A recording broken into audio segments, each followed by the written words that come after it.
Let's get a 30,000-foot view now, and for that we bring in NBC's senior Washington correspondent Hallie Jackson and Kristen Welker, moderator of Meet the Press. First of all, you look great considering you've only slept maybe 40 minutes between the two of you. Generous friend. Kristen, let me start with you because President-elect Trump, undeniably, perhaps the most transformational politician of our time, twice impeached. By the way, still faces a slew of criminal and civil charges, nearly assassinated twice, rises from the ashes, and doesn't just win. By the time all the votes are tallied, he may very well get close to 300 electoral votes. How much of what we saw last night was people flocking to the polls to vote for Donald Trump? How much of it was folks flocking to the polls to vote against Kamala Harris? It's a great question, Craig. A little bit of both. First of all, think about President Biden's and the Biden administration's unpopularity. 70% of the country saying the country was headed in the wrong direction. And that really is at the crux of so much of this.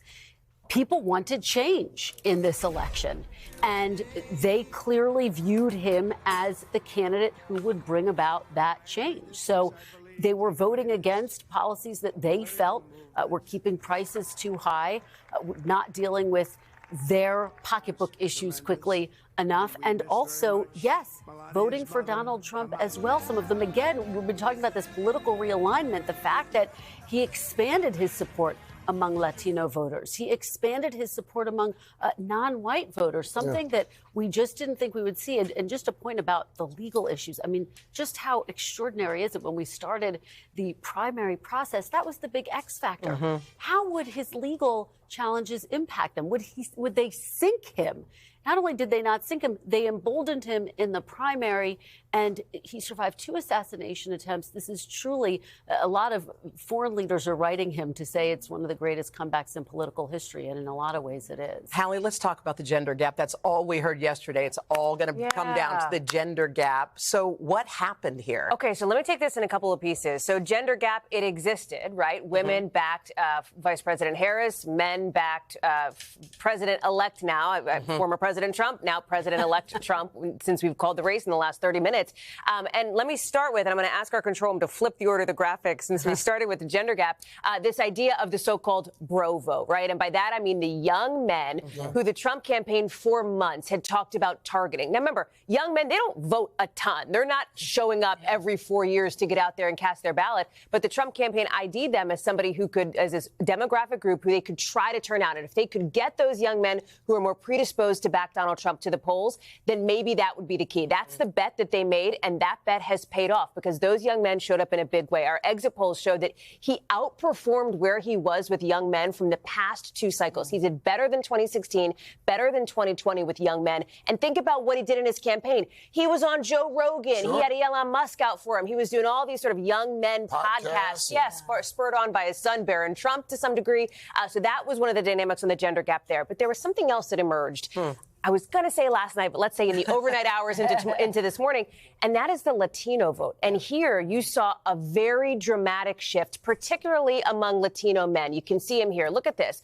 See where he is in 2020 at 36% with Latino men 4 years ago. That is nearly 20 points difference as to where he ended up based on our early exit polls here this cycle. Latino men broke big for former President Trump. His campaign had also talked about, as Kristen alluded to, they thought he was going to have a historic or near historic performance with Latino voters, with black voters as well. We really saw it in the Latina demographic. That was a big piece of it. And I would say the other thing, what drove him to this victory, people just don't feel good about where the country is, right? 73% say they're angry or dissatisfied here. That's a lot of people. And those were the headwinds facing Vice President Harris that she just was not able to overcome. Moving forward here, Kristen Welker, we all remember what the first 4 years looked like under President Trump. We all remember that administration, the rhetoric, some of the policies as well. What, if anything, from that administration can we glean about what the next 4 years could look like? Do you think perhaps that we'll see a different President Trump, or do you think what we've seen is pretty much what we are going to see? Well, I think one thing that we could see policies announced on his Truth Social account. Remember, a lot of times we'd wake up and there would be a post on Twitter and a new policy would be announced. But a couple of things that makes this different. In his first administration, he was surrounded by some people who wanted to be a guardrail for him. The thinking is now a lot of the people who are eyeing the possibility of joining his administration are people who agree with him, who would be largely yes people.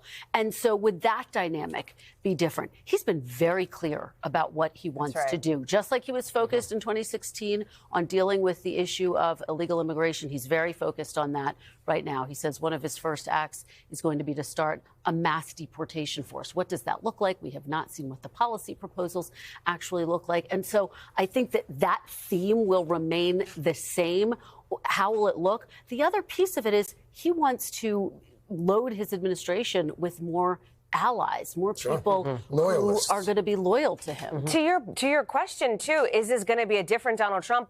I don't have a crystal ball, but what I do have is a history covering Donald Trump, as does Kristen. And he has been consistent all along, right? Even after that first assassination attempt against him, he himself talked about pivoting right before the Republican National Convention. He said he was going to rip up his speech that he was going to give, which was going to be a barn burner against Joe Biden, and he was going to strike a unifying tone. That is just not what we saw on that last night of the Republican convention when he came out. He is somebody who has been very clear about his positions, his policies. Voters, clearly 68 million of them and counting, have responded to that. And there's no incentive for him to try to do anything different here. Hey, thanks for watching. Don't miss the Today Show every weekday at 11 a.m. Eastern, 8 Pacific on our streaming channel, Today All Day. To watch, head to today.com/allday or click the link right here.